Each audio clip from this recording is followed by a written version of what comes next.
Buksan mo ang pinto. Ngayon na. Buksan mo na. Kumakalat ang sigaw ng biyenan sa buong pasilyo ng gusali hanggang sa dulo ng koridor. Sino ang nangahas na harangan ang aking anak? Pinindot ng biyenan ang password ng pintuan pero hindi ito bumukas. Bumuntot siya ng kamao sa pinto ng paulit-ulit. Sumilip pa ang kapitbahay mula sa kaniyang pinto sa sobrang ingay. Nagulat din ang asawa ko, pinindot niya ulit ang code pero walang nangyari. Kuya, property manager, hindi na bumubukas ang aming pintuan. Pumunta na kayo dito. Agad, pumunta ang property manager. Tahimik akong nagmamasid sa lahat ng ito sa screen ng intercom. Katabi ko ang aking abogado at 2 pulis. Huminga ako ng malalim at binuksan ko ang pinto. Nanay, kahanga-hangang malamig ang aking tinig. Ang bahay na ito ay corporate housing na pag-aari ng aking kumpanya at ang inyong anak ay tinanggal sa trabaho ngayon. Wala na kayong karapatang manirahan dito. Namutla ang mukha ng aking biyenan. Ano? Palabasin mo kami sa aming sariling bahay? Hindi ito ang inyong bahay, nanay. Ito ay corporate property ng aking kumpanya. Narito ang titulo. Abogado, pakiabot ang dokumento. Natigilan ang aking asawa nang makita ang mga pulis sa likod ko. Nagsimulang umuusal ang mga kapitbahay sa pasilyo. Sa loob ng 24 na oras, alisin ninyo ang inyong mga gamit. Kung hindi, hihilingin ko na kayong arestuhin dahil sa iligal na pananatili. Hindi nila ito maiisip kailanman kung ano ang aking inihanda sa loob ng 1 buwan. Handa na ako na ipakita sa kanila ang lahat ng iyon. Ang mga subscription at like ninyo ay nagbibigay ng lakas para lumikha ng mas maraming kwento. Kumusta? Ako si Maria Santos, 37 taong gulang ako at nagpapatakbo ng isang interior design na kumpanya. Ang kwentong ito ay magsisimula noong 1 taon, sa gitna ng malamig na Disyembre. Isang malamig na gabi noon. Pagkatapos ng dialysis ni Doyon sa University Hospital, bumalik kami sa bahay. Pagpasok ko sa pintuan, narinig ko na agad ang tinig ng aking biyenan. Nandito na kayo? Nag-ihanda ka na ba ng hapunan? Komportabling nakaupo ang aking biyenan sa sala, nanonood ng telebisyon. May hawak siyang tasa ng kape at puno ng mga balat ng prutas ang mesa, mga mansanas at peras na pinutol ko ng maaga pa lamang. Nanay, medyo matagal kami sa ospital kasi hindi maganda ang pakiramdam ni Doyon ngayong hapon. Kahit ganoon, kailangang sumunod sa oras ng hapunan. Tumawag si Taijin na nagugutom na siya. Mahigpit na hinawakan ni Doyon ang aking kamay. 7 taong gulang pa lamang ang batang ito pero halata na niyang nagmamasid na siya sa paligid. Dinala ko siya sa kanyang kwarto, pinahiga at pumunta sa kusina. Inilabas ko ang mga ulam mula sa ref nang lumapit ang biyenan sa pintuan ng kusina. Serwin, bukas darating ang mga kaibigan ko. Magluto ka ng tanghalian para sa kanila. Nanay, mayroon akong mahalagang pulong bukas sa kumpanya. Ano ang halaga ng trabaho mo kaysa sa mukha ng biyenan mo? Ang mukha ko ang mas mahalaga. Hindi na ako makasagot pa. Hindi naman nagpapaliwanag ang biyenan, nagsimula na siyang mag-usap-usap ng menu na ipagmamalaki niya sa mga kaibigan habang bumabalik sa sala. Tahimik ang hapunan, tulad ng dati. Ang asawa ko, si Taijin, ay vice president ng kumpanya at gusto niyang maging ulo din sa bahay. Kahit tinanggap niya ang mga pinggan ng ulam na iniabot ko, hindi siya tumingin sa aking mga mata. Nakakuha ako ng malaking proyekto sa kumpanya ngayon. Ang down payment lang ay 5 milyong piso. Nagliwanag ang mga mata ng biyenan habang tinitingnan ang kanyang anak. Iyan talaga ang aming Taijin. Sinabi ko na sa iyo na magiging matagumpay ka. Dahil sa inyo, nanay, wala akong papel sa dialogong iyon. Wala silang pakialam na ang kumpanyang iyon ay akin at ang proyektong iyon ay nakuha sa pamamagitan ng aking mga koneksyon. Pagkatapos ng hapunan, habang naghuhugas ng pinggan, lumapit si Doyon sa kusina. Tumingin siya sa akin ng maputlang mukha at nagsalita ng marahan, "Nanay, nahihirapan ka ba dahil sa akin?" Bumagsak ang aking puso. Anong kasalanan ng batang ito para magsalita ng ganito? Hinugasan ko ang aking mga kamay at niyakap ko siya. Anong sinasabi mo? Pinakamasaya ang nanay kapag kasama ka. Sinabi ng lola na dahil may sakit ako, naiinis ka. Hindi ko mapaniwalaan. Hindi mapaniwalaan na sinabing iyon ng biyenan sa harap ng apo niya. Totoo, paulit-ulit siyang ganito. Palagi, Doyon, huwag mo pansinin ang sinabi ng lola. Ang pinakamahalaga sa nanay ay gumaling ka. Itinago ni Doyon ang kanyang mukha sa aking dibdib. Naramdaman ko ang pag-ulog ng kanyang maliit na balikat. Nang mapahinga ko na si Doyon ng gabing iyon, sa unang pagkakataon, yun ay nagtatanong ako sa sarili ko, ito ba talaga ang aking tahanan? Ilang araw ang lumipas. Pagbalik ko mula sa kumpanya, nakita ko ang mga hindi kilalang babae sa sala, mga kaibigan ng biyenan. Nakalatag sa mesa ang mga pagkain na inihanda ko ng maaga. Ay, nandito na ang manugang. Swerte talaga ni Aling Norma. Mahusay magluto ang manugang niya, sabi ng isa sa kanila habang tinitingnan ako. Nagngisi ang biyenan at tumango ng may pagmamalaki. Kailangan naman ng manugang na pangalagaan ang mukha ng biyenan. Nagbati lang ako at paalis na sana sa kwarto, pero tinawag ako ng biyenan. Serwin, magdala ka ng kape. Nanay, kailangan ko pa sanang ibigay ang gamot ni Doyon. Pwede naman mamaya ang gamot ng bata. Ang mga bisita. Ang una, pumunta na lang ako sa kusina at naghanda ng kape. Gusto niyang makita ng mga bisita na pinaglilingkuran niya ang kanyang manugang. Habang dinadala ko ang kape, nagmamalaki pa rin ang biyenan sa mga kaibigan niya. Ang aming Taijin ay malaking tao sa kumpanya. Vice President siya. Ay, kaya pala ang malaking bahay na ito ay binili ng inyong anak. Siyempre naman, mahusay ang aking anak, kaya madali niyang nabili ang apartment na ito. Ibinaba ko ang mga tasa habang naririnig ang usapan. Ang bahay na ito ay corporate housing ng aking kumpanya. Ibinigay ko ito bilang benepisyo ng empleyado nang ikasal kami. Pero hindi alam ng biyenan ang katotohanan iyon, o baka ayaw lang niyang malaman. Magdamag nang dumating ang asawa, amoy alak. Habang humihiga sa kama, nagbulong siya. Bigyan mo ng baon si nanay bukas. Nagbigay na tayo noong nakaraang linggo. Sabi niya, ubos na. Marami siyang inaalaga ang lakad sa mga kaibigan. Alam mo ba kung saan nanggagaling ang perang iyon? Biglang bumangon ang asawa at tinitigan ako. Ano? Ipinapahiwatig mo bang mahal ang nanay? Hindi iyon ang ibig ko sabihin. Pero mahal din ang gamutan ni Doyon. May insurance naman para sa gamutan ng bata. Huwag kang mag-ingay na magagalit si nanay. Hindi ko na gustong makipagtalo pa. Humigang pabalikat ang asawa at nakatitig ako sa kisame sa kadiliman. Bakit ko ba siya pinakasalan? Umaasa akong may pagmamahal sa simula. Tumingin sa akin ng may paggalang si Taijin at sinabi niyang sinusuportahan niya ang aking trabaho. Pero nagbago pagkakasal namin. Ginawa niyang tagumpay niya ang aking kakayahan, ginagamit ang aking pera ng walang pasasalamat. Isang umaga, habang dinadala si Doyon sa ospital, nagtanong siya sa loob ng sasakyan, Nanay, kailan tayo lilipat? Bakit? Ayaw mo roon? Hindi. Kasi palagi namang nagagalit sina lola at tatay kay nanay. Salita ng 7 taong gulang na bata. Mahigpit kong hinawakan ang manibela. Hindi ko mapakita ang aking luha sa harap ng anak, kaya pinilit akong ngumiti. Okay lang Doyon. Malakas si nanay. Pero sa loob ko, alam ko, kailangan kong gumawa ng hakbang.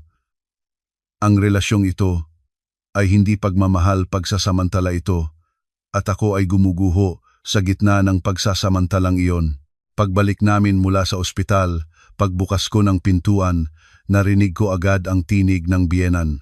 Serwin, linisin mo ulit ang bahay. Maraming alikabok sa mga sulok. Hindi ako sumagot. Pinahiga si Doyon sa kwarto, nagpunta sa kusina at uminom ng baso ng tubig. Nanginginig ang aking mga kamay, hindi ko maintindihan kung dahil sa galit o sa kalungkutan. Nang gabing iyon, sa unang pagkakataon, naisip ko, kailangan ko silang ilabas sa bahay na ito kasi kumpanya ko ang may-ari nito. Pero hindi ko pa alam noon na ang tunay na labanan ay nagsisimula pa lamang Enero, at nagpapadala ang malamig na hangin mula sa dagat. Bigla na lang na pinaaga ang schedule ng operasyon ni Doyon. Tumawag ang doktor. Miss Santos, mabilis na lumalala ang kondisyon ni Doyon. Kailangan naming isagawa ang operasyon ngayong buwan na hindi na sa susunod na buwan tulad ng plano. Bumagsak ang aking puso. Nakakatakot ang operasyon mismo, pero mas urgent ang usapin ng gastos. Nagmadali akong pumunta sa bangko para tingnan ang insurance account na inihanda ko para kay Doyon. Titingnan po natin ang balanse ninyo? Tanong ng teller. Nang makita ang numero sa screen, huminto ang aking paghinga. Sa account na dapat ay 1,000,000 piso ang laman, 300,000 piso na lamang ang natira. 700,000 piso ang nawala. Kailan ito na-withdraw? Nanginginig ang aking boses. Tiningnan ng teller ang transaction history at maingat na sumagot. 2 beses na withdrawal noong ika-20 at ika-25 ng nakaraang buwan. Ako? Ako ang nag-withdraw? Upo. May identity verification na ginawa po. Imposible. Nasa kumpanya ako ng mga araw na iyon, pero may isang tao na kumuha ng pera sa aking pangalan. Kinuha ko ang aking cellphone at tiningnan ang detalye ng transaction sa banking app. Ang withdrawal point, isang bangko, malapit sa aming bahay. Habang pauwi, puno ng iba't ibang iniisip ang aking isipan. Isang tao lamang ang mayroon ng aking ID, passbook at piraso ng lagda. Pagbukas ko ng pintuan, nakaupo ang biyenan sa sala, nanonood ng telebisyon. Nanay, malamig ang aking tinig. Lumingon siya. Bakit? May problema? Kilala ninyo ang insurance account ni Doyon? Bigla na lamang natigasan ang mukha ng biyenan. Hindi ko napansin ang maliliit na pagbabago. Bakit? Sa 1,000,000 piso, 700,000 ang nawala. Kayo ang nag-withdraw, nanay. Biglang tumayo ang biyenan. Ano? Ninakawan mo ba ako? Hindi. Sinisigurado ko lang ang mga katotohanan. Lahat ay na-record sa bangko. Oo, ginamit ko nga. Ano ang mahalaga niyon? Pera ng apo. Pera rin ng pamilya, hindi ba? Hindi ko mapaniwalaan.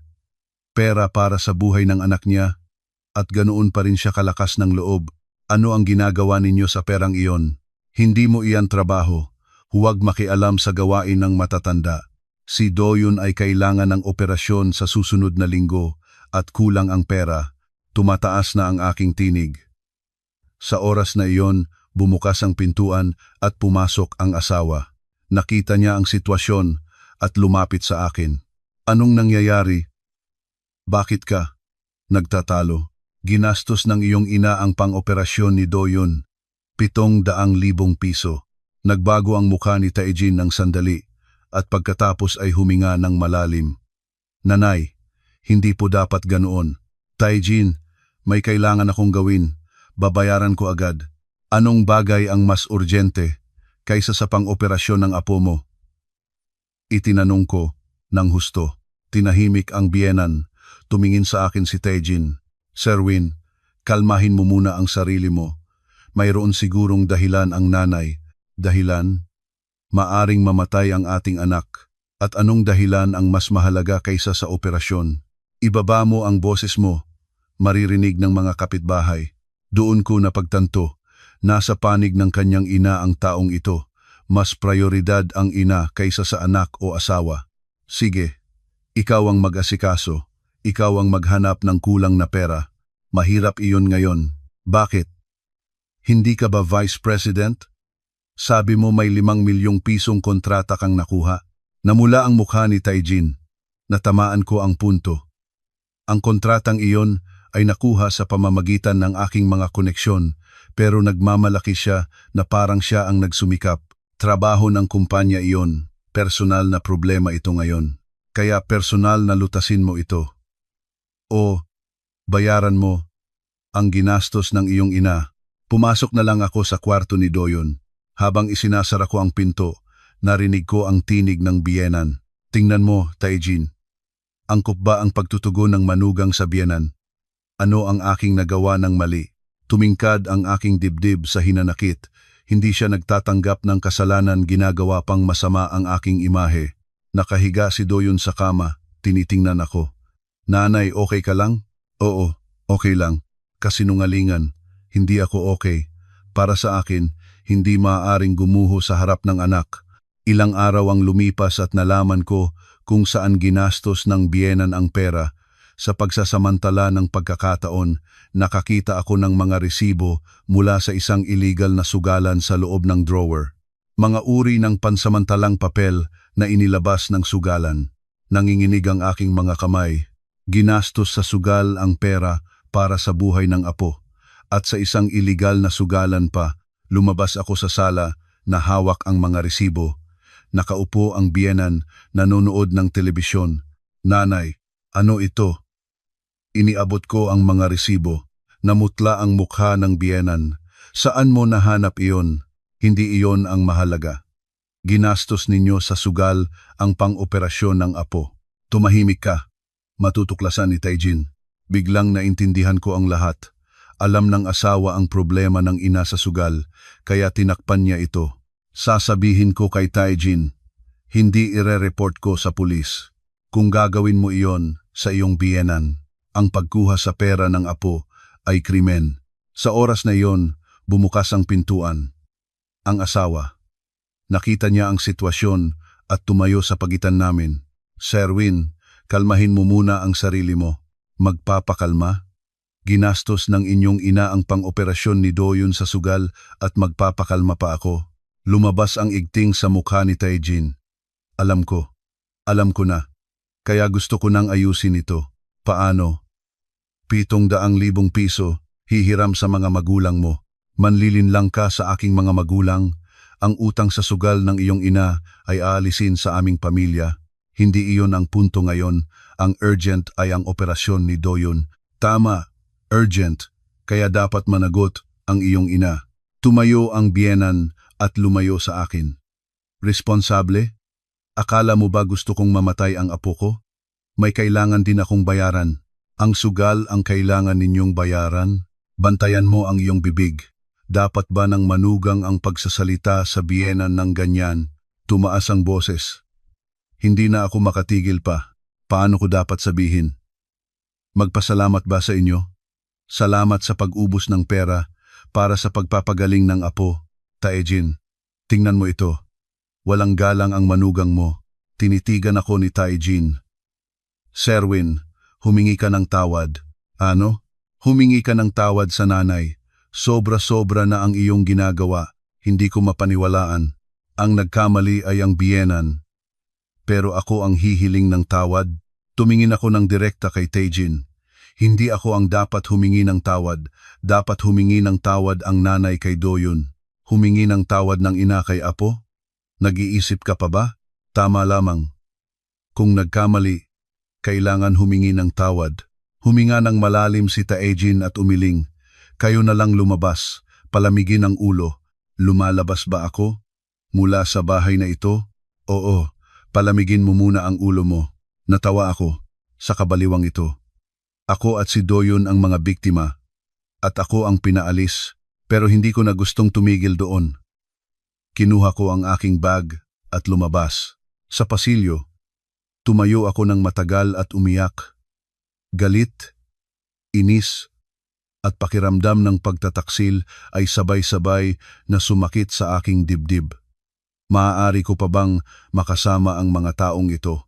Para kay Doyon, dapat ba akong magtiis? Pero ang pagtitiis ba ang tamang sagot? Nang gabing iyon, sa unang pagkakataon, naisip ko, kailangan ko ng abogado. Kailangan kong ayusin ito sa legal na paraan. Pagkatapos ng Pasko, Enero pa rin. Hiniling ko sa finance team ng kumpanya ang listahan ng corporate card transactions ng asawa. Ang opisyal na dahilan ay para sa audit, pero iba ang nasa puso ko. May kutob, ako na may mali. Maingat na ibinigay ng finance manager ang mga dokumento. Ma'am Santos, may medyo kakaibang parte sa transactions ng VP Cruz. Ano iyon? Maraming naka-charge na representation expenses pero hindi tumutugma sa aktual na schedule ng mga client meetings. Nanginginig ang aking mga kamay habang binabasa ang mga pahina. Mula Marso hanggang Disyembre, halos bawat linggo ay may mga bayad sa mamahal na mga restaurant at hotel lounges. Malaki ang halaga, minsan mahigit 10,000 piso sa isang bayad. Pakiusap, i-verify sa mga clients kung nagkaroon talaga ng meeting sa mga araw na ito. Pagkaraan ng 2 araw, bumalik ang finance manager, maitim ang mukha. Ma'am, sinuri namin. Walang meetings na naganap ayon sa clients. Lahat, oo. Sa 15 nagawa kong ma-verify, 12 ang peke, huminto ang aking paghinga. Ginagamit ng asawa ang pera ng kumpanya. At sistematiko pa. Nakipag-ugnayan din ako sa legal team, sinabi kong ikumpara ang receipts ng asawa sa aktwal na progreso ng proyekto. Pagkaraan ng ilang araw, nagdala ang legal manager ng ulat. Ma'am, seryoso ito. Minimo 5 proyekto ang peking iniulat ni VP Cruz. Peking ulat? Oo. Sinabi niyang nakatanggap na sila ng down payment, pero hindi pa naman nagkakontrata. May mga kaso rin kung saan pinalaki ang halaga, saan napunta ang pagkakaiba ng halaga. Maingat na sumagot ang legal manager. Nang sinuri namin, parang na-redirect sa personal na account. Naging puti ang aking isipan. Nagnanakaw ang asawa ko sa kumpanya. Iniutos ko na kolektahin ang lahat ng ebidensya. Nang gabing iyon, hindi na ako umuwi sa bahay, pumunta sa aking ina. Makikita ang aking ina sa opisina ng Educational Foundation na pinapatakbo niya. Nang makita niya ang aking mukha, agad siyang handa. Anong nangyayari, anak? Nanay, sa oras na iyon, lumabas na ang aking luha. Lahat ng pinagsasakim sa loob ng mahabang panahon ay biglang pumalo. Niyakap ako ng ina ko. Unti-unti, kwentuhan mo ako. Sinabi ko ang lahat. Ang pag-ubos ng pang-operasyon ni Doyun sa sugal. Ang pagnanakaw ng asawa sa kumpanya. At ang plano niyang linlangin ang aking pamilya. Para sa utang, natigasan ang mukha ng aking ina. Pero sa halip na magalit, mahinahon siyang nagtanong, Sherwin, ano ang gusto mong mangyari? Hindi ko alam. Para kay Doyun, dapat ba akong magtiis? Hindi. Ang pagtitiis ay hindi ang tamang sagot. Para kay Doyun, mas mahalaga na ayusin ito ng maayos. Mahigpit na hinawakan ng ina ang aking kamay. Magpapakilala ako sa iyo ng isang abogado, isang kahusay-husay na tao. Legal na ayusin ang dapat ayusin. Nang gabing iyon, natulog ako sa bahay ng ina at sa unang pagkakataon, nagdesisyon ako, hindi na ako aatras. Kinabukasan, nagsimula akong maghanap ng ebidensya na inaabot ng asawa ang kamay sa pamilya ng aking ina. Ayon sa sinabi ng aking ina, may tumawag na ang asawa noong nakaraang buwan, nagsabi na kailangan niya ng emergency business funds. Nang makipag-ugnayan sa finance team ng foundation, natagpuan namin ang mga record. Nagpadala ng business proposal ang asawa. Ang nilalaman, kailangan ng emergency funds para sa isang bagong proyekto. Ang halaga, 500,000 piso. Ikinuumpara ko ang proposal na iyon sa mga internal documents ng kumpanya. Ang proyektong binanggit ng asawa ay hindi umiiral. Buong-buo itong kathang-isip. Gusto niyang bayaran ang utang sa sugal ng ina mula sa pamilya ng aking mga magulang. Nanginginig ang aking mga kamay. Nagtataksil ba talaga siya? O mula sa simula, ang aking pera at koneksyon lamang ang tinitingnan niya? Iniayos ko ang lahat ng dokumento sa isang file. Ang corporate card transactions, ang peking billing records, ang ebidensya ng embezzlement at ang record ng pagtatangkang dayain ang pamilya ng aking ina. Isa-isa, habang nag-iipon ng mga ito, nararamdaman ko ang paglamig ng aking puso. Nakauwi ako pagkaraan ng 3 araw. Nakaupo ang asawa sa sala, nanonood ng telebisyon. Nasa kusina ang biyenan, kumakain, karaniwang eksena sa gabi. Pero ngayon, ibang mata na ang aking ginagamit sa pagtingin sa kanila. Nasaan ka? Walang balita. Tanong ng asawa. Ibinaba ko ang bag. May trabaho sa kumpanya. Anong trabaho ang napakaabalang hindi ka pa makuwi? May urgent na kailangan kong gawin. Hindi ko na gustong makipag-usap pa. Lahat naman ay malalaman nila sa tamang panahon. Pumunta ako sa kwarto ni Doyon. Nakahiga ang bata, nagbabasa ng libro. Nanay, nasaan ka? Trabaho. Anak, namiss mo ba si nanay? Oo. Marami. Niyakap ko si Doyon at naisip.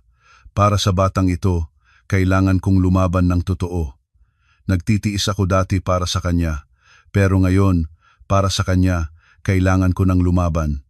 Ilang araw ang lumipas, nakilala ko ang abogadong ipinakikilala ng aking ina, si Attorney Reyes, mahinahon at maingat na lalaki.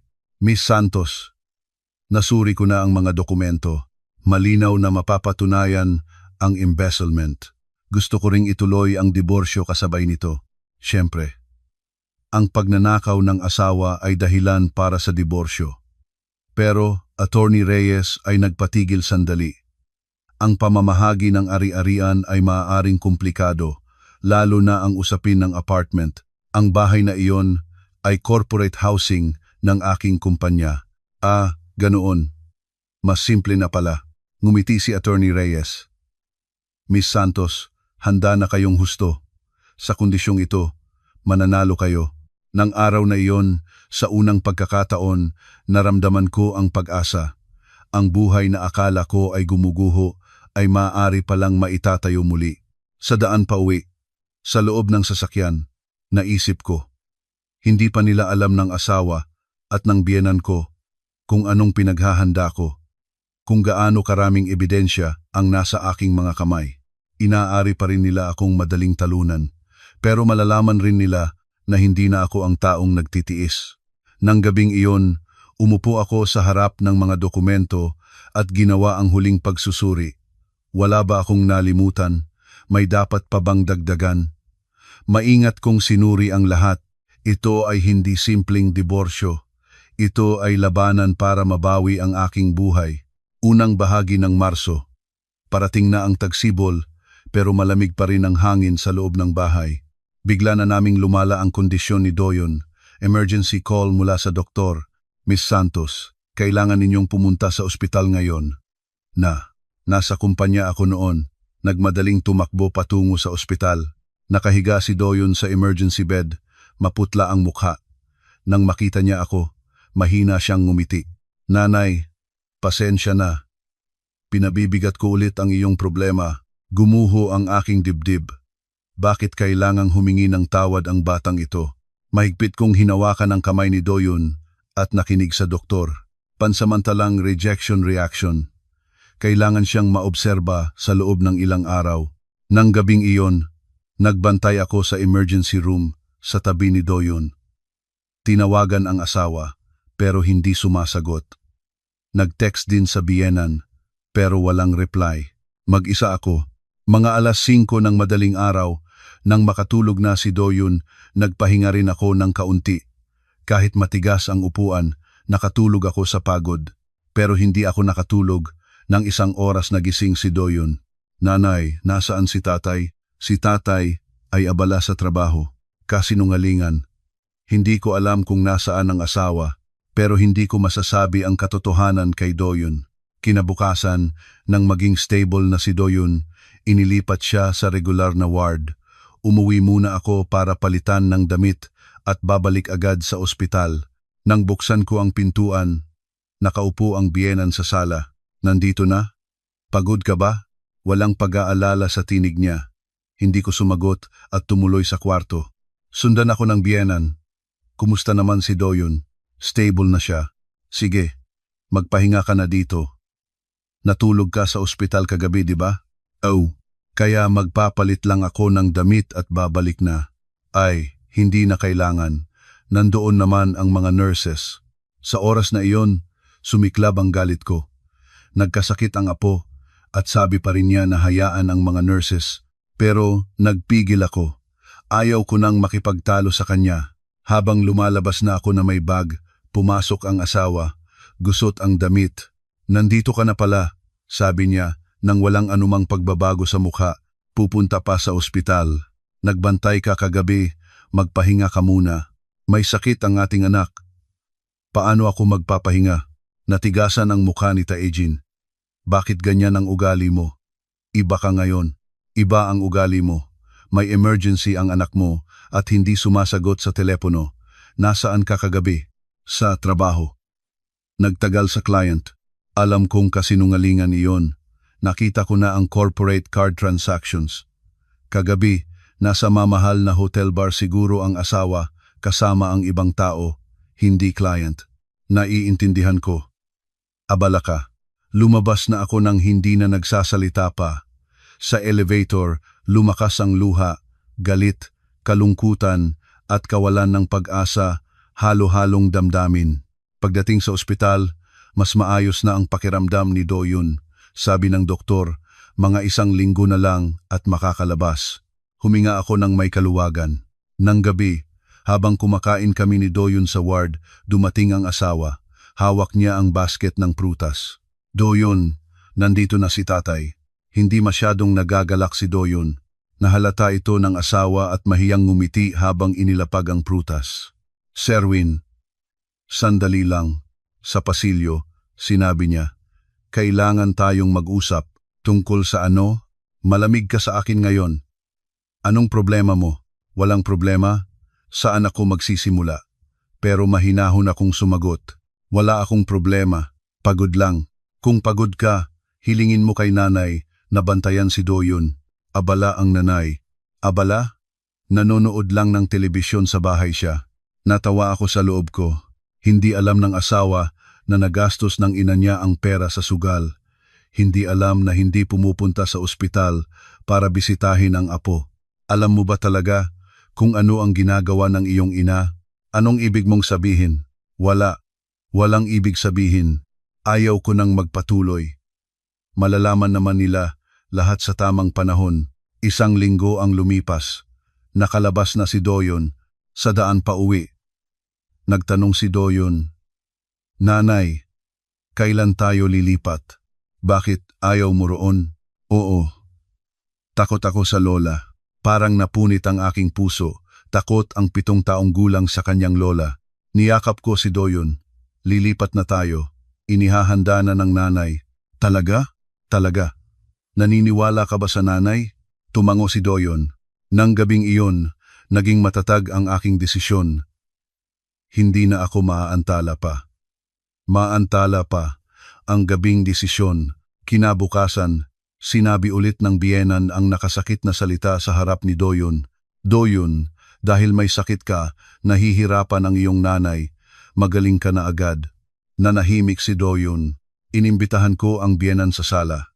Nanay, huwag na kayong magsalita ng ganyan sa harap ni Doyun. Anong sinabi ko? Pinagbintangan ninyo na dahilan si Doyun sa kahirapan ng nanay niya. Ano ang mahalaga sa iyon? Totoo naman, hindi na ako makatiis.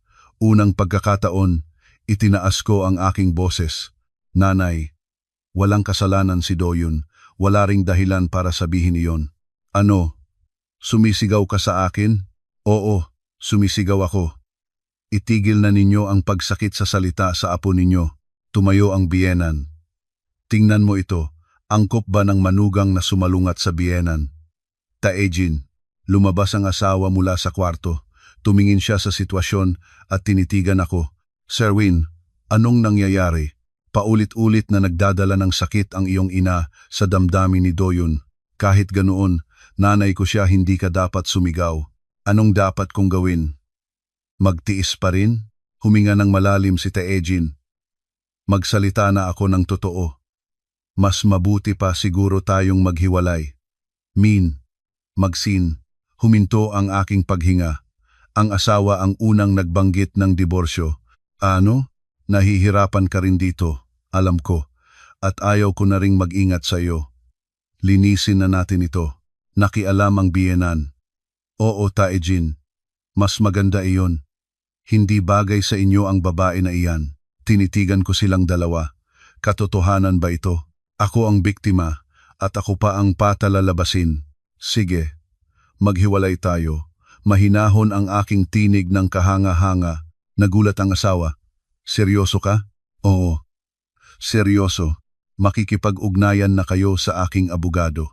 Nang araw na iyon, Nagbalot ako ng gamit at lumabas kasama si Doyon. Inaakalang agad akong babalik ng asawa at ng biyenan. Pero hindi na ako bumalik.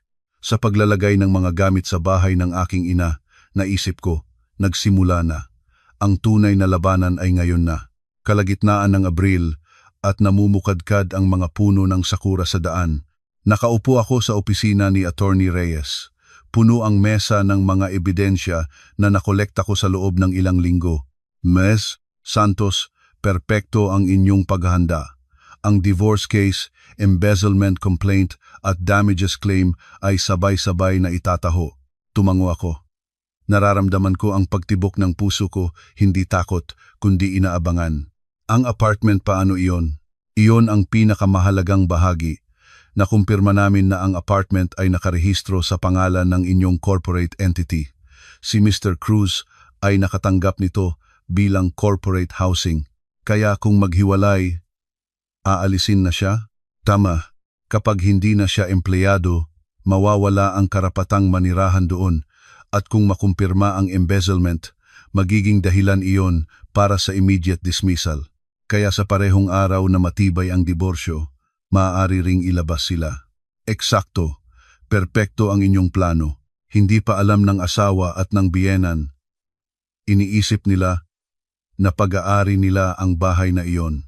Ang insurance ng biyenan, malinaw ang withdrawal records at may bakas din ng paggamit ng biyenan sa sugalan, kasong pagnanakaw at damages claim ang ihahain. Tama bang kasuhan ng biyenan? Tumingin ng direkta sa akin si Attorney Reyes. Miss Santos, kayo at si Doyon ang biktima. Sino man ang salarin, kailangan niyang managot sa batas. Wasto iyon. Wala na akong dahilan para mag-alinlangan dahil sa relasyon. Sige, ituloy natin. Ilang araw ang lumipas, bisita ang aking ina si Norma Santos na naglalaan ng oras kahit abala sa foundation. Serwin, tama ang iyong ginawa. Nandito ang nanay para sa iyo. Inawakan ng ina ang aking kamay. Maraming panahon na hindi niya sinabi, pero alam kong nag-aalala siya ng husto. Nakita niya ang hirap ng anak niya pero hindi niya maaaring makialam dahil sa pag-aalala para sa apo. Nanay, ako na ang mag-aasikaso ng pang-operasyon ni Doyon. Anong sinasabi mo? Tutulungan ka ng nanay mo. Bakit ikaw pa ang mag-iisang talo ng treatment ng apo ko? Kaya ko, nanay, kung iliquidate ko ang bahagi ng assets ng kumpanya, sapat na iyon at plano ko ring bawiin ang ninakaw ng asawa. Nakita ng ina ang aking determinasyon at hindi na siya nagsalita pa. Sige, ikaw na ang magdesisyon.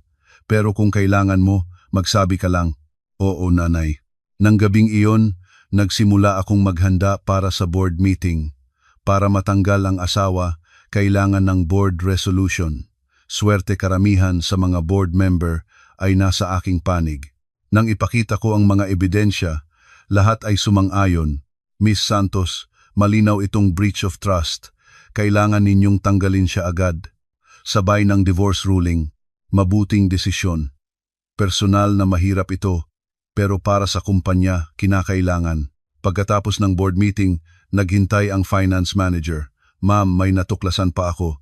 Ano iyon? Sa mga taong pinagkikitaan ng VP Cruz sa ilalim ng representation budget, may isang babaeng nagngangalang Oyen. Madalas silang nagkikita sa hotel lounge, parang nobya. Ginagamit ng asawa ang pera ng kumpanya para sa ibang babae. Habang nagbabantay ako kay Doyon at nagtatrabaho sa kumpanya, nagtatagal siya sa hotel kasama ang ibang babae. Kolektahin ang lahat ng ebidensya. Oo po ma'am. Hindi galit ang unang naramdaman ko, kundi kabaliwang kahanga-hanga. Talagang iniibig ba niya ako? O mula sa simula, ginamit lamang niya ako. Mayroon na ang sagot. Ilang araw ang lumipas, tumawag ang asawa. Serwin, kailangan nating mag-usap sa pamamagitan ng abogado. Bakit ganyan ka? Talagang gusto mong maghiwalay? Oh, naisip ko na ang pamamahagi ng ari-arian. Sa diborsyo, ikaw ang matatalo. Natawa ako. Hindi pa niya alam ang kanyang embezzlement. Hindi pa rin niya alam na pag-aari ng kumpanya ang bahay. Kayo ang matatalo. Ano? Anong ibig mong sabihin? Malalaman mo rin. Pagkatapos ng tawag, nakipag-ugnayan sa kay Attorney Reyes. Attorney, ipasa na ang papers. Sige. Bukas agad naming ipoproseso. Nagsimula na. Lahat ng inihanda sa loob ng ilang buwan ay isasagawa na. Tumingin ako sa labas ng bintana. Nalalaglag na ang mga bulaklak. Tulad ng pagwawakas ng taglamig at pagdating ng tagsibol, isang bagong kabanata ng buhay ko rin ay darating. Nang gabing iyon, kumain kami ni Doyon ng hapunan. Nanay, kailan tayo lilipat sa bagong bahay? Sandali lang. May dapat pang ayusin si nanay. Si lola at tatay, hindi sila sasama? Oo. Hindi na sila sasama. Tayo lang ni Doyon mula ngayon. Nagliwanag ang mukha ni Doyon. Nang makita ko ang ngiti niya, natiyak ko ang lahat. Tama ang aking ginagawa. Kinabukasan, iniharap ang divorce petition. Sabay, iniharap sa korte ang embezzlement complaint laban sa asawa. Biglang tinanong sa pagsisiyasat ang asawa. Anong nangyayari ito? Bakit ako sinisiyasat? Pero mahinahon ang legal team habang isinumite ang mga ebidensya, peking transactions, corporate card misuse, embezzlement records, lahat ng dokumentasyon, sabay-sabay dumating. Ito ay misunderstanding. Hindi. Lahat ay na-record. Panik ang asawa. Tumawag sa akin pero hindi ko sinagot. Nang gabing iyon, tinawagan ako ni Attorney Reyes. Miss Santos, nagmungkahi ang kabilang panig ng mutual agreement. Tanggihan. Handa kaming pumunta sa korte. Rason. Siguruhin nating legal at matibay ang lahat. Walang plano sa pakikipag-ayos. Gusto ko itong maayos ng batas para hindi na sila makakabali ng aking buhay. Ilang araw ang lumipas at itinakda ang mediation. Sa korte, natagpuan ko ang asawa. Maputla siya, kasama ang biyenan. Serwin, kailangan nating mag-usap. Lumapit ang biyenan. Hindi ko sumagot. Tumayo si Attorney Reyes sa harap ko. Pakiusap na huwag makipag-ugnayan sa kliyente ko ng personal. Sa loob ng mediation room, nagpatuloy ang asawa na humiling ng kasunduan. Serwin, tahimik na ayusin natin ito. Bakit pa kailangan ng ganito? Lumipas na ang panahon para sa tahimik na pag-aayos. Ang batas na ang magdesisyon, nabigo ang mediation. Pupunta na sa korte. Habang lumalabas sa hukuman, naisip ko, nakatawid na ako sa tulay na hindi na maaaring bumalik. Nang gabing iyon, tumawag ang aking ina. Serwin, nahihirapan ka ba? Hindi nanay, wala sa lahat. Totoo yon. Sa halip, parang gumaan ang aking pakiramdam. Mabawi na rin ang aking buhay. Alam ng nanay na malakas ka. Hanggang sa dulo, kaya mo. Oo nanay, huwag kang mag-alala. Pagkatapos ng tawag, tumingin sa labas ng bintana. Nagningning ang mga bituin sa gabi. Kahit sa kadiliman, may liwanag, kalagitnaan ng Mayo. Natibay na ang divorce ruling. Nang lumabas sa korte na may hawak na desisyon, sa unang pagkakataon, naramdaman ko ang kalayaan. Opisyal nang natapos ang 7 taon ng pag-aasawa. Congratulations, Miss Santos. Bagong simula na ito. Salamat, attorney. Nang lumabas sa korte, tinawag ako ng asawa. Pero hindi ako lumingon. Wala na kaming dapat pag-usapan pa. Pagbalik sa kumpanya, agad na nagtipon ang board. 3:00 ng hapon, nandoon na ang lahat ng directors. Ngayon natibay ang divorce ruling. Sabay na nakumpirma ng korte ang embezzlement charges laban kay VP Cruz. Tumango ang mga directors.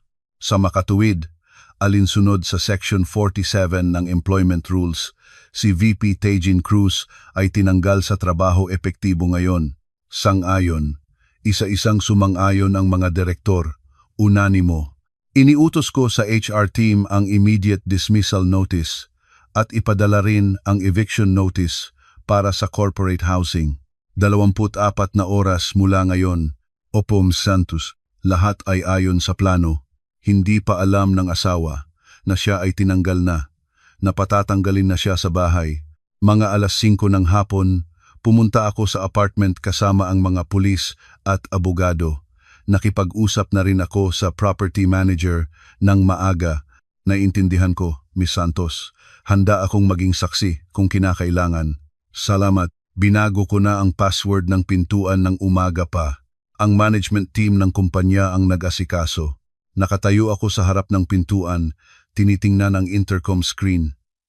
Pagkaraan ng sandali, dumating ang asawa at biyenan at tumayo sa harap ng pintuan. Pinindot ang password pero hindi bumukas. Ha? Bakit hindi bumukas? Pinindot ulit ng asawa, pero ganoon pa rin. Itinaas ng biyenan ang kanyang boses. Anong ito? Sira ba?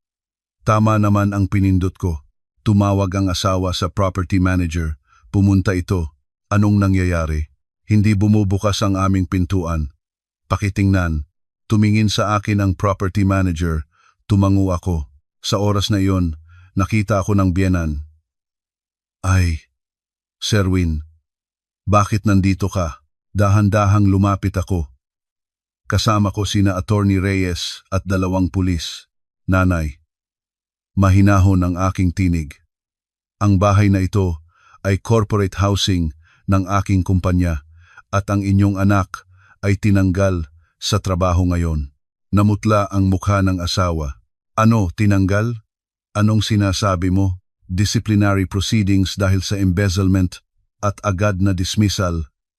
Sa makatuwid, wala na kayong karapatang manirahan sa corporate housing na ito. Ibinigay ni Attorney Reyes ang mga dokumento, termination notice at eviction notice. Tinanggap ito ng asawa na nanginginig ang mga kamay. Ito ay hindi tama. Bahay ko ito. Hindi. Ito ay pag-aari ng aking korporasyon. Narito ang titulo. Ipinakita ko ang karagdagang dokumento na tameme ang asawa. Sumigaw ang biyenan. Buksan mo ang pinto. Lumabas ka sa aking bahay. Nanay, uulitin ko, ang bahay na ito ay pag-aari ng kumpanya. Wala rin kayong karapatang manirahan dito. Ano? Ilang taon na akong nakatira rito dahil ang inyong anak ay empleyado noon. Ngayong tinanggal na siya, kailangan ninyong lumabas. Lumabas ang isang pulis. Kung hindi kayo susunod sa eviction order, maaari kayong arestuhin dahil sa iligal na pananatili. Umatras ang biyenan. Tinitigan ako ng asawa. Sherwin, talagang gagawin mo ito? Oo. Binibabalik ko ang aking karapatan. Si Doyon palalakihin mo nang walang ama. Palalakin ko si Doyon. Kaya ko nang walang tulong mo. Namula ang mukha ng asawa. Halo-halong galit at kahihiyan. Sa loob ng 24 na oras, alisin ang inyong personal na mga gamit. Ang natitirang lahat ay pag-aari ng korporasyon, kaya dapat iwan. Pag-aari ng korporasyon? Ano? Ang mga kasangkapan, appliances, at ang mga branded bags ng nanay lahat ay nairehistro bilang corporate assets. Sumigaw ang biyenan. Ano? Ang bags ko ay pag-aari ng korporasyon? Oo. Binayaran ng corporate card at nairehistro bilang company property. Ipinakita ko ang karagdagang dokumento. Parang mawawalan ng lakas ang biyenan. Hindi maaari. Taijin, anong nangyayari? Hindi makasagot ang asawa. Hindi niya alam ang katotohanan ito. Mula simula ng pag-aasawa, lahat ay sa pangalan ng korporasyon ang aking pinagproseso. Mangyaring ayusin ang inyong mga gamit bago mag-alas 10 ngayong gabi. Pagkatapos niyon, magsisimula na ang forced eviction process. Binuksan ko ang pintuan, papasok ang asawa at biyenan ng walang malay. Pumasok rin ako kasama ng mga pulis at abogado. Personal na gamit lang ang maaaring dalhin. Narito ang listahan ng corporate assets. Ibinigay ko ang listahan. Tiningnan ito ng biyenan at biglang umiyak. Lahat ito ay pag-aari ng korporasyon. Anong madadala ko? Mga damit at personal na gamit lamang. Pumunta ang asawa sa kwarto at nagsimulang mag-empake. Sumunod ang biyenan ng walang pagpipilian. Nakatayo ako sa sala at nagmamasid. Mga 1 oras ang lumipas. Lumabas ang asawa na may dalang 2 bag. Ang biyenan ay may malaking maleta. Iyan lang lahat? Oo. Iyan na lahat. Malungkot ang mukha. Maraming taon silang nakatira sa bahay na iyon. Pero iyon lang ang maidadala. Lumabas na po kayo. Huling tumingin sa akin ang asawa. Sherwin, napakamalamig mo. Hindi malamig. Binibabalik ko ang nararapat sa akin. Sumisigaw pa rin ang biyenan. Bahay ko ito. Pera ng aking anak ang bumili nito. Hindi. Mula sa simula, pera ng aking kumpanya ang nag-asikaso ng bahay na ito. Huwag kayong magmali. Nanlaki na ang mga mata ng dalawa. Binuksan ko ang pintuan. Lumabas na po kayo. Nagmadaling lumabas ang asawa na may dalang maleta. Sumunod ang biyenan. Nang masara ang pintuan, sa unang pagkakataon naramdaman ko na ang bahay na ito ay tunay na akin. Nagsalita si Attorney Reyes. Mahusay ang inyong pagtatapos, Miss Santos. Salamat sa lahat. Nag-alisan na rin ang mga pulis. Nakatayo akong nag-iisa sa sala. Walang laman ang espasyo. Pero sa unang pagkakataon ay nakapaghinga ako ng malaya. Nang gabing iyon, dinala ko si Doyon sa bahay. Nanay, ito na ba ang ating bagong tahanan? Oo. Mula ngayon, tayo lang ni Doyon ang mabubuhay dito. Hindi na darating si Lola? Oo, hindi na. Nagliwanag ang mukha ni Doyon. Ngumiti rin ako. Matagal na simula noong totoong ngumiti ako. Nang gabing iyon, tumingin ako sa labas ng bintana at naisip, sa wakas, nabawi ko na ang aking buhay. At ito ang tunay na simula. 3 linggo ang lumipas. Unang bahagi ng Hunyo. Sa opisina, tiningnan ko ang summons mula sa korte. Opisyal na sinampahan ang asawa ng kaso dahil sa embezzlement at breach of trust. Nagdala ng final report ang finance manager. Ma'am Santos, sa kabuuan, ang ninakaw ay mahigit 3 milyong piso. 3 milyon? Oo. Ang corporate card misuse, peking transactions at fictitious project funds 3,200,000 piso ang kabuuan. Huminto ang aking paghinga. Habang nagtatrabaho ako at nagbabantay kay Doyon, galit na pinagnakawan niya ang aking kumpanya ng ganoon kalaking halaga. Saan napunta ang pera? Bahagi ay nag-ambag sa sugal ng biyenan at ang natitira ay lumipat kay Oyen, ang nobya niya. Iniutos ko sa legal team ang investigasyon sa babaeng iyon. Ilang araw ang lumipas at nagulat sa ulat ng legal manager. Ma'am Santos, si Oyen ay hindi na nakikipag-ugnayan kay Cruz. Ano? Sa pagkakakulong ni Cruz, binago niya ang numero at nag-disappear. Sa korte, sinabi niya lang na kakilala lang siya. Napatawa ako ng pagtawa. Ang babae kung kanino ginastos ng asawa ang pera ng kumpanya, siya ang unang tumakas nang lumala ang sitwasyon.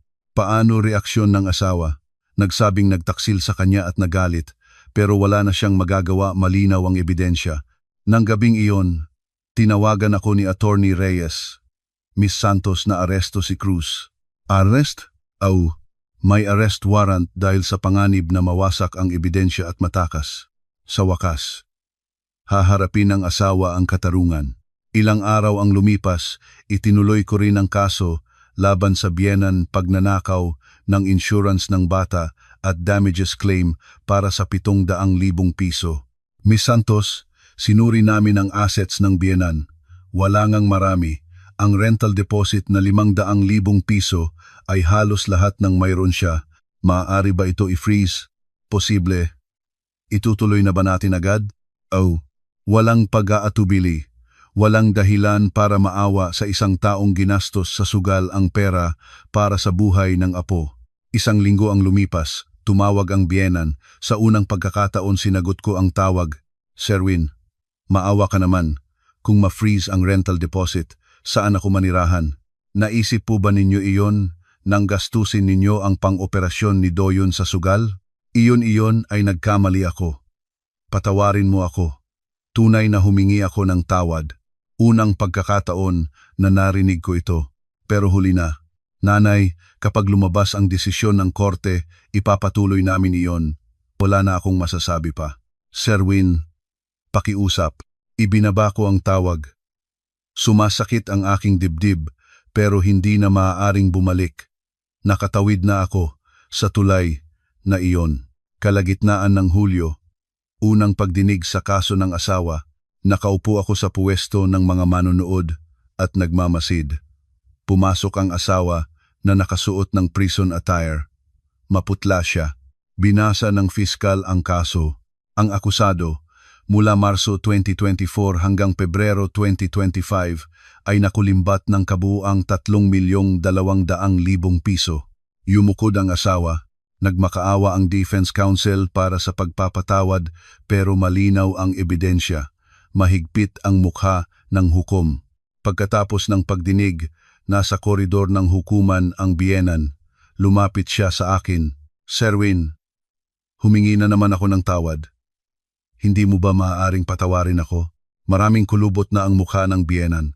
Nawala na ang magarang damit, nakasut na siya ng lumang damit.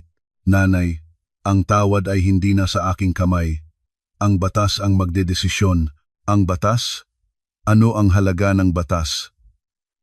Kung pamilya tayo, hindi sana ninyo ginastos sa sugal ang pang-operasyon ng apo. Natameme ang biyenan. Lumakad na ako. Ilang araw ang lumipas. Natanggap ako ng nakagugulat na balita mula kay Attorney Reyes. Ms. Santos, may alam ba kayong tungkol dito? Ang mga branded bags, kasangkapan, appliances na ginamit ng biyenan sa apartment, alam ba niyang lahat ay corporate property? Oo, alam ko.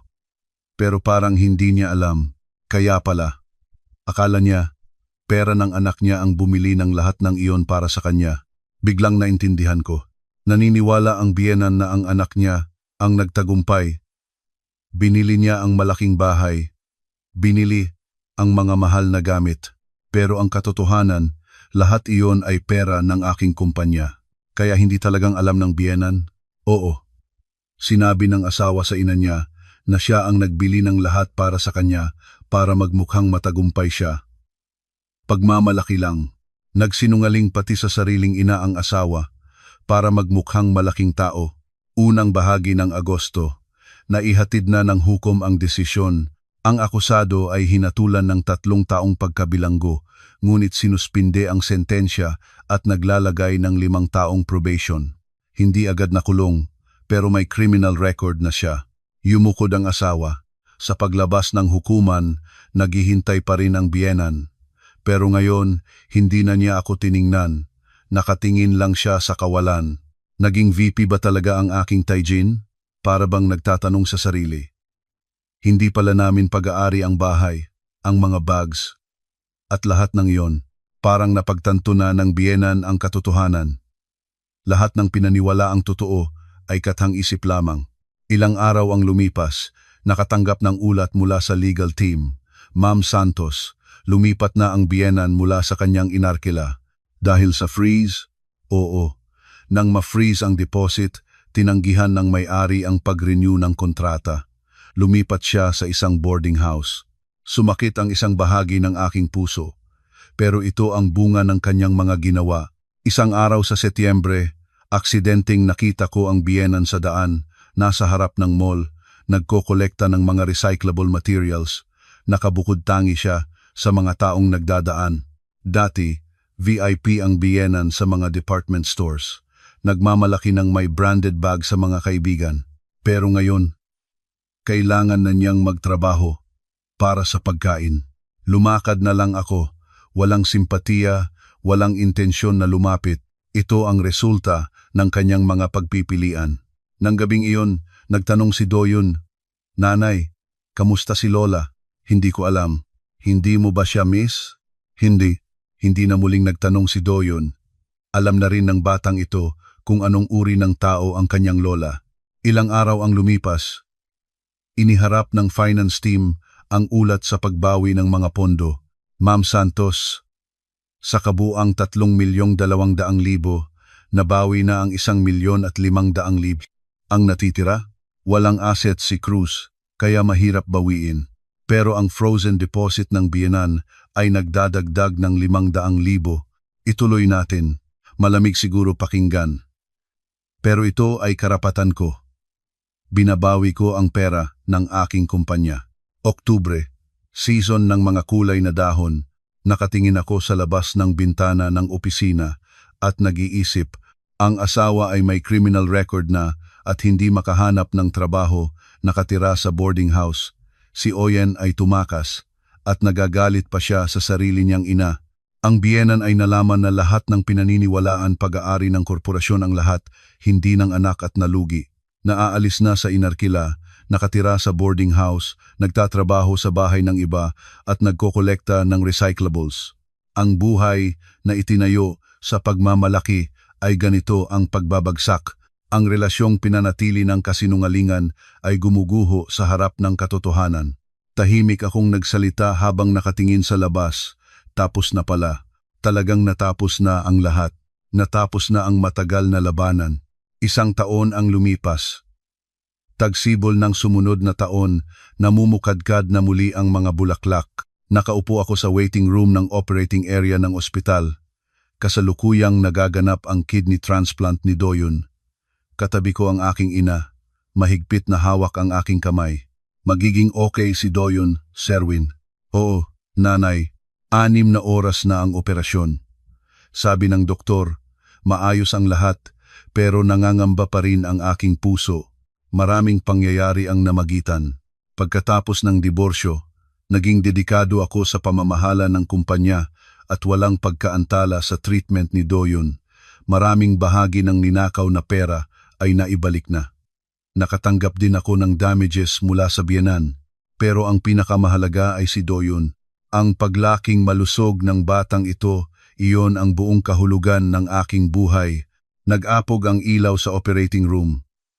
Bumukas ang pinto at lumabas ang doktor. May gardya ba dito? Biglang tumayo ako. Ako po. Ngumiti ang doktor. Matagumpay ang operasyon. Sa oras na iyon, nawalan ng lakas ang aking mga tuhod. Sinalo ako ng aking ina. Dumating na ang luha. Tunay? Okay talaga siya? Oo. Gumagana ng maayos ang transplanted kidney. Kailangan pang masuri sa susunod na ilang araw, pero malaking problema ay wala na. Maraming salamat, doktor. Tunay na maraming salamat. Umupo ako sa bangko sa pasilyo at matagal na umiyak. Lahat ng napigilang luha sa loob ng 1 taon ay biglang lumabas. Hinalik-halik ng aking ina ang aking likod. Tapos na ang lahat, Sherwin. Magagandang bagay na lang ang darating. Oo, nanay. Pinagmasdan si Doyon sa recovery room. Hindi pa gising mula sa anesthesia, pero payapa ang mukha. Hinawakan ko ang kamay ni Doyon at bulong ko, Doyon, matagumpay ang operasyon. Magiging malusog ka na. Gabi, nagbabantay ako sa tabi ni Doyon sa hospital bed. Madaling araw nagising si Doyon. Nanay. Oo, Doyon. Nandito si nanay. Tapos na ang operasyon? Sabi ng doktor. Maayos ang lahat. Gagaling ka na. Bahagyang ngumiti si Doyon. Nang makita ko ang ngiting iyon, muling napagtibay ang dahilan kung bakit lumaban ako sa loob ng 1 taon. Para sa batang ito. 2 linggo ang lumipas. Nakalabas na si Doyon. Sa daan pa uwi, nakatingin si Doyon sa labas ng bintana ng sasakyan. Nanay, maganda ang mga bulaklak. Oo nga, dumating na ang tagsibol. Nanay, hindi na ako masakit. Sabi ng doktor, kung aalagaan mo ang sarili mo, magiging malusog kang mabubuhay. Nagliwanag ang mukha ni Doyon. Iyon ang pinakamagandang ngiti sa buong mundo. Pagdating sa bahay, pinahiga si Doyon sa kwarto at lumabas ako sa sala. 1 taon na rin ang nakatira ako sa bahay na ito.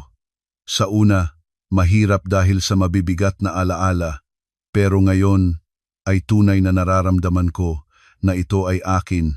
Ilang araw ang lumipas, dumalo ako sa board meeting ng Educational Foundation. Ang aking ina ay chairman ng board. Maligayang pagbabalik. Trustee Santos. Nagpalakpak ang mga ibang trustee. Yumuko ako. Maraming salamat. Magsisikap akong mapabuti ang foundation. Pagkatapos ng pulong, tinawag ako ng aking ina. Sherwin, maaari ka nang mamuhay ng buong tapang. Hindi mo na kailangang itago ang iyong pinagmulan. Oo, nanay. Ngayon, naiintindihan ko na. Dati, inilihim ko ang aking pinagmulan. Gusto kong mahalin ako ng asawa dahil sa aking sarili. Pero ngayon, iba na. Hindi ko na kailangang magtago kung sino ako at saan ako nanggaling. 1 araw sa Mayo, may handaan kasama ang mga empleyado ng kumpanya. Maingat na nagtanong ang finance manager. Ma'am Santos, narinig na ninyo ang tungkol kay dating VP Cruz? Hindi. Anong nangyayari? Nakatira daw siya sa boarding house. Hindi makakuha ng trabaho dahil may criminal record na. Ibinaba ko ang baso. Ganoon, hindi po ba kayo nahihirapan? Hindi. Iyon ang pinili niyang landas. Totoo yun. Minsan, siya ang aking asawa. Pero ngayon, ibang tao na siya at ang sitwasyon niya ngayon ay bunga ng kanyang mga nagawa. Unang bahagi ng Hunyo. Habang naglalakad sa daan, aksidenteng nakita ko ang biyenan. Sa harap ng subdivision, naghahayag ng flyers. Naghahanap ng trabaho bilang household helper. Sisikapin ko. Mapanglaw ang tinig. Puno ng kulubot ang mukha. 1 taon na ang lumipas. Ang babaeng minsan ay may branded bag ay ganito na. Lumakad na lang ako. Hindi na nakilala ng biyenan ako. O baka nakilala pero nagkunwaring hindi. Pagdating sa bahay, kumain kami ni Doyon ng hapunan. Nanay, naglaruan ako kasama ang mga kaibigan ko sa school ngayon. Ganoon ba? Nag-enjoy ka? Oo. Nakakatakbo na rin ako ngayon. Malusog na ang kulay ng mukha ni Doyon. Mabilis na nagbabago ang kondisyon pagkatapos ng operasyon kahit na surpresa ang doktor sa ganda ng pagbabago. Talagang marami ng buhay ang aming Doyon. Dahil sa iyo, nanay. Hindi. Siningwit mo ito ng iyong sarili, Doyon. Nang gabing iyon, matapos mapahiga si Doyon, lumabas ako sa balcony, nakikita ang magandang skyline ng lungsod. Dati, galit ang pakiramdam ko kahit tumingin sa tanawin na ito, para akong nakulong. Pero ngayon, iba na. Ang bahay na ito, ang espasyong ito, ang buhay na ito lahat ay tunay na akin. Isang araw sa Hulyo, tumawag si Attorney Reyes. Miss Santos, natapos na ang lahat ng legal proceedings. Miss Santos, talaga? Naibalik na rin ang embezzlement funds at natanggap na rin ang damages mula sa biyenan. Maraming salamat, Attorney. Mahigit 1 taon kayong nagsumikap. Trabaho ko iyon. Miss Santos, tunay na bagong simula na ito para sa inyo. Pagkatapos ng tawag, tumingin sa labas ng bintana. Umaapaw ang sikat ng tag-araw, kalagitnaan ng Agosto. 10th anibersaryo ng kumpanya. Nagbigay ng talumpati sa harap ng mga empleyado. Ang nakaraang taon ay panahon ng pagsubok para sa akin, pero sabay na ito ay panahon ng pagkatuto. Sa kabila ng mga pagsubok, nagpasalamat ako sa inyong lahat na nanatili at nagtrabaho kasama ko. Pumunit ang palakpakan, ngumiti ako. Sa hinaharap, ang ating kumpanya ay lalo pang lalago. Naniniwala akong kasama kayo, kaya nating harapin ang anumang hamon. Pagkatapos ng okasyon, lumapit ang isang empleyado. Ma'am, talagang kahanga-hanga kayo. Paano kayo naging ganyang lakas? Hindi lakas. Hindi lang ako sumuko. Nang gabing iyon, panood kami ni Doyon ng pelikula sa bahay. Karaniwan lang na gabi. Pero alam ko na ngayon kung gaano kahalaga ang mga karaniwan, iyon ang tunay na yaman. Isang araw sa Setyembre, habang naglalakad, nakita ko ang asawa, lumalabas sa convenience store, may balbas na at lumang damit na. Nagtagpo ang aming mga mata. Sandaling natigilan ng asawa. Pero agad na lumingon. Lumakad na rin ako. Wala na kaming dapat pag-usapan pa. Hindi na siya may kaugnayan sa aking buhay. Pagdating sa bahay, nagtanong si Doyon, "Nanay, parang malungkot ka ngayon?" "Wala. Okay lang. Mukhang medyo tensyonado ang mukha mo." Ngumiti ako at niyakap si Doyon. "Okay lang. May lumang alaala lang na dumating." "Masamang alaala?" "Hindi na. Nakaraan na iyon lang." Totoo iyon. Nakaraan na. Masakit at mahirap na oras, pero tunay nang lumipas. Huling bahagi ng Oktubre. May pagkakataon akong magsalita sa isang event ng Educational Foundation. Sa harap ng maraming tao, ikinuwento ko ang aking karanasan. Minsan, inilihim ko ang aking pinanggalingan. Gusto kong mahalin ako dahil sa aking sarili. Pero ngayon, naintindihan ko. Ang tunay na pagmamahal ay hindi galing sa pagtatago, galing ito sa pagpapakita ng buong sarili. Tahimik ang mga nakikinig. Nang dumating ang mga pagsubok, maaari akong gumuho. Pero hindi ako sumuko.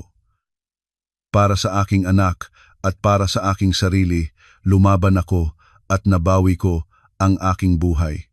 Pumunit ang palakpakan. Ngumiti ako habang bumababa sa entablado. Nang gabing iyon, lumabas kami ni Doyon sa balcony. Nanay, maganda ang mga bituin. Oo nga, malinaw ang langit ngayon. Nanay, masaya ba tayo? Oo, tunay na masaya. Mahigpit na hinawakan ni Doyon ang aking kamay. Mahigpit ko ring hinawakan ang kanyang kamay. Sana manatili ang sandaling ito magpakailanman. Ang payapang sandaling ito, ang mainit na sandaling ito. Nobyembre. Nakakuha ng malaking proyekto ang kumpanya, tunay na bunga ng aking kakayahan at ng aking team. Nagdiwang ang mga empleyado. Congratulations, Ma'am Santos. Salamat sa inyong lahat. Dahil sa inyo ang tagumpay na ito. Nang gabing iyon, nag-iisang naiwan sa opisina habang tinitingnan ang tanawin ng lungsod. Nagningning ang mga ilaw sa labas. 1 taon na ang nakaraan sa parehong lugar na ito. Umiyak ako dahil sa pagtataksil ng asawa, sa paghamak ng biyenan at sa buhay na akala ko ay gumuguho. Pero ngayon, iba na. Sa halip na luha, ngiti na ang lumabas. Nabuhay ako. Hindi lang nabuhay, muling bumangon. Ang asawa ay may criminal record, hindi makahanap ng trabaho, nakatira sa boarding house sa isang sulok ng lungsod. Si Oyen ay tumakas at galit sa lahat. Ang biyenan ay nalaman na lahat ng pinaniniwalaan ay hindi pag-aari nila at nalugi. Pinilit na lumabas sa inarkila, nakatira sa boarding house, nagtatrabaho bilang household helper at nagkokolekta ng recyclables. Ang buhay na itinayo ng pagmamalaki, ganito ang gumuguho. Ang relasyong pinanatili ng kasinungalingan, isang kisap mata na nabagsak sa harap ng katotohanan. Kinuha ko ang aking bag at nagtungo na sa bahay.